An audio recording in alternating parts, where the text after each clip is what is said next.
Steven Spielberg is one of the most important and influential directors in film history. Born in 1946, he developed an interest in filmmaking at a very young age.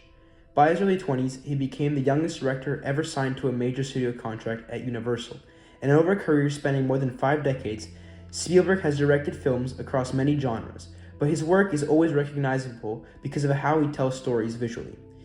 Spielberg's directing style is built around visual storytelling. He uses the camera to guide the audience's emotions and point of view, and not just to record what's happening. Through careful use of lighting, camera angles, and movements, he shows us how characters feel, often without having to rely on dialogue. This ability to combine technical skill with emotional depth is what makes Spielberg stand out as a director. Two of Spielberg's most powerful films are Saving Private Ryan and Schindler's List. They both deal with real historical tragedies and focus on human suffering, moral choice, and survival. Firstly, Saving Private Ryan, which was released in 1998, follows Captain John Miller and his squad as they travel behind enemy lines during World War II to bring home Private James Ryan, whose brothers have been killed in the war.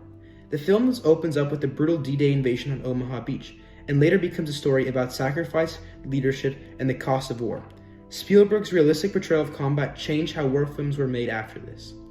The second movie is Schindler's List, released in 1993, and it tells a true story of Oskar Schindler, a German businessman who saved more than 1,100 Jewish lives during the Holocaust by employing them in his factories and saving them from going to a concentration camp. The film shows Schindler's transformation from a man focused on profit to someone driven by morality and compassion. Shot mostly in black and white, this film is a powerful depiction of genocide and of the Nazi regime. Spielberg uses the same visual techniques in both films to create emotion and meaning. The four main devices I'll focus on today are long takes, slow zoom-ins on faces, dark lighting, and low-angle shots. Firstly, Spielberg uses long takes to keep the audience trapped inside moments without relief. In Saving Private Ryan, this happens during the D-Day landing, where the camera follows soldiers as they run through the water towards the beach. The shot continues as bullets hit the ground around them and the soldiers fall, and because the camera doesn't cut away, the chaos feels non-stop. In Schindler's List, this happens during the evacuation of the Krakow ghetto. The long tracking shots follow people being forced from their homes, and the lack of cuts makes the violence feel unavoidable and real. Together, these shots show us how Spielberg's incorporation of long takes force the audience to witness suffering instead of escaping it. Secondly, Spielberg uses slow zoom-ins to show emotional and psychological turning points within the films. In Saving Private Ryan, this happens when Captain Miller takes cover behind an obstacle on the Omaha Beach landing.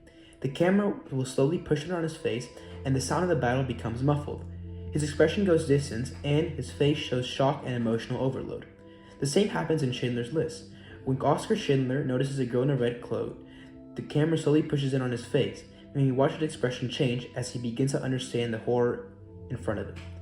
Together, these shots show us how Spielberg incorporates slow zooms in order to pull us into the character's inner experience at a crucial moment in the film. Thirdly, Spielberg incorporates lighting as a major role in creating fear and removing any sense of safety. In Saving Private Ryan, even though the D-Day landing happens during daylight, the beach feels dark. There's smoke, fog, and debris all over the place, and you can only see grays and greens. In Schindler's List, whenever the Nazis are entering the apartments, families will hide, and the lighting is extremely dim. The shadows often dominate the frame, making the homes feel unsafe.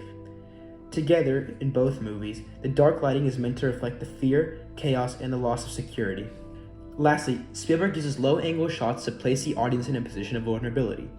In Saving Private Ryan, while the soldiers are on the beach, the camera drops closer to the sand, looking upwards as bullets fly overhead. This makes the audience feel pinned down and helpless, just as the soldiers. In Schindler's List, this happens whenever the camera is placed beneath a floorboard where a family hides, and we look up and see Nazi boots walk above them, emphasizing the fear and powerlessness. Together, these low angles visually represent how powerless people are in the moments of violence. Now, let's do a detailed scene analysis where we can find all four of these elements. One scene where we can find all four of these elements is when Schindler watches the girl in the red coat walk along the ghetto streets. The scene begins with long takes that allow the evacuation to unfold without interruption. The audience is forced to stay inside the chaos as people are dragged out of their homes, shot, and killed. Spielberg will also use dark and muted lighting throughout the ghetto, whether that's through his black and white lens or through smoke and shadows that makes faces disappear. He also uses low-angle shots from within the ghetto, looking upwards at soldiers' boots and weapons, which places the audience directly into the victim's position. Then finally, when Schindler notices the girl in the red coat, Spielberg uses that slow push in to capture his moral awakening. In conclusion, Spielberg uses the same cinematic tools in both Saving Private Ryan and Schindler's List to show different forms of historical violence. His techniques are not just technical choices, but they're also meant to represent the story visually. Through lighting, camera angles, and movement, Spielberg forces audience to witness suffering and have a moral reckoning. Personally, I believe Spielberg is one of the greatest directors because he understands how to use film to make history feel human.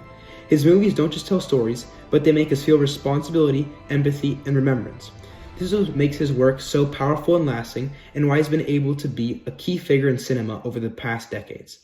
Thank you for listening.